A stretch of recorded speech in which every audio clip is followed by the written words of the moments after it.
Okay, welcome to the Group 3 presentation. We are going to take you through the written sources.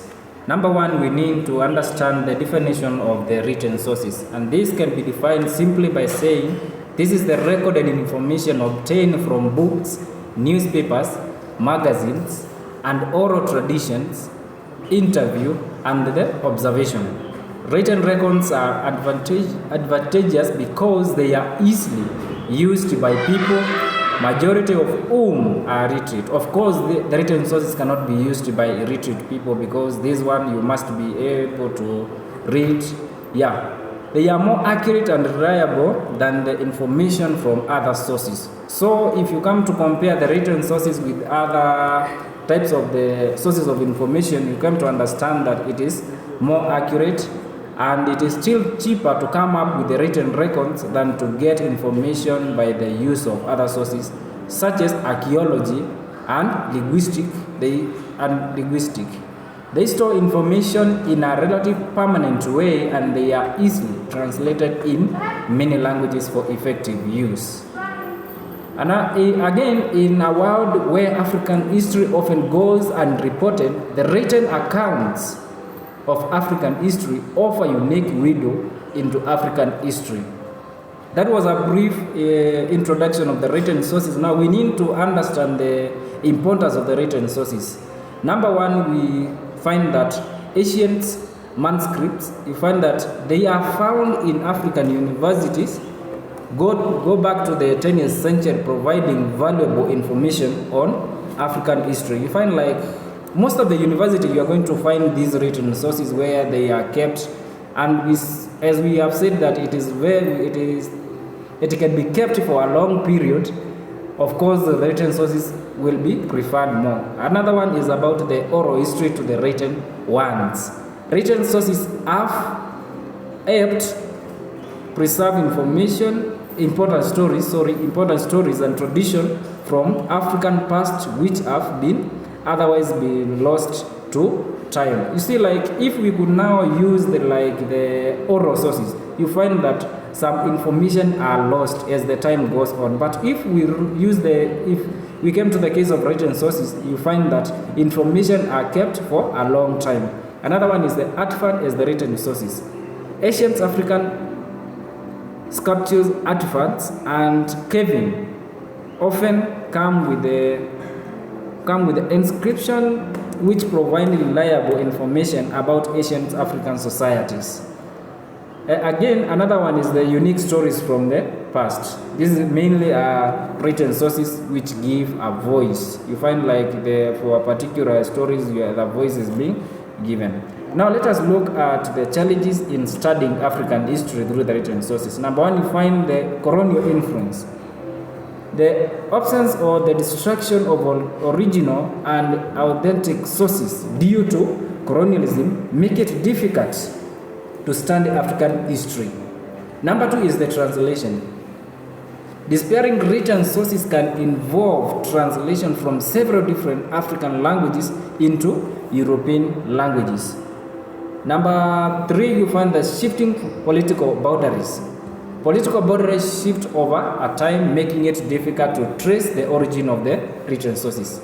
And the last one is the source bias. Written sources were mostly produced by the elites or foreigners who often in perspective or agenda not representative on the whole society or a community. Okay, I'm going to welcome the next presenter to take you through the types of the written sources in African history. Thank you. Okay, so under types of written sources in African history, we have number one, travel account and explorers journals. These are first-hand accounts of African explorers and travelers that provide insight into African cultures and societies. Next one is government publication and records. Government and state records provide valuable information on colonial administration, trade, and other important activities that shaped African history. The next one is religious text. Under religious text, it provides a unique perspective into African cultures, traditions, and belief system, as well as provide evidence of the literacy rate in African before the colonial era. Another one is newspapers and periodicals. These sources give people insight into African history during colonial times and struggle for independence. Okay, another topic we are going to look at examples of written sources used to study African history. Number one, we have African monarch archives. Under African monarch archives, we have African monarch archive. Their families keep royal archives that provide unique insight into African history and the life of these monarchs.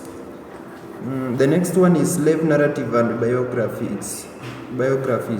Under these sources help reveal the harshness of slavery in Africa and its long-term impact on African societies. The third one is women diaries and letters.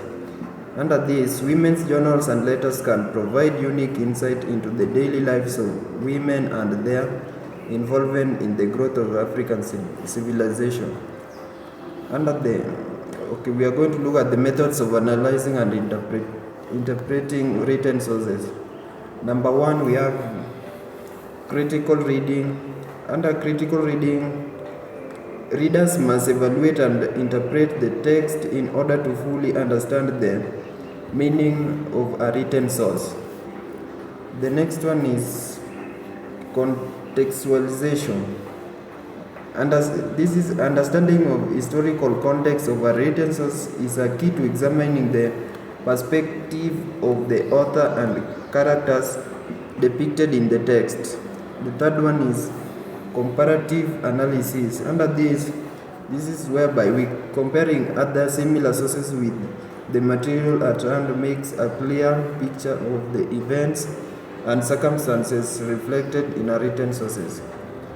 So I'm going to welcome the next presenter to tell us the critics of written sources in African history. Now let's see on critics of written sources in African history. Written sources are incomplete. Written sources only tell part of the story about African history. Oral history, traditional arts, archaeology, and other approaches are also important to fill gaps and provide a full record of African history. Written sources have a European bias. Cultural difference can lead to misunderstandings. Written sources often contain European perspective that stereotype or downplay African culture that don't match European ideals. Written sources may be temporary or unreliable. The passage of time can take a toll on written sources, leading to illegibility or disappearance. Also, others may leave out certain details, either purposely or accidental, which could alter the original message. Now, let us see the advantages and disadvantages of written sources, and let us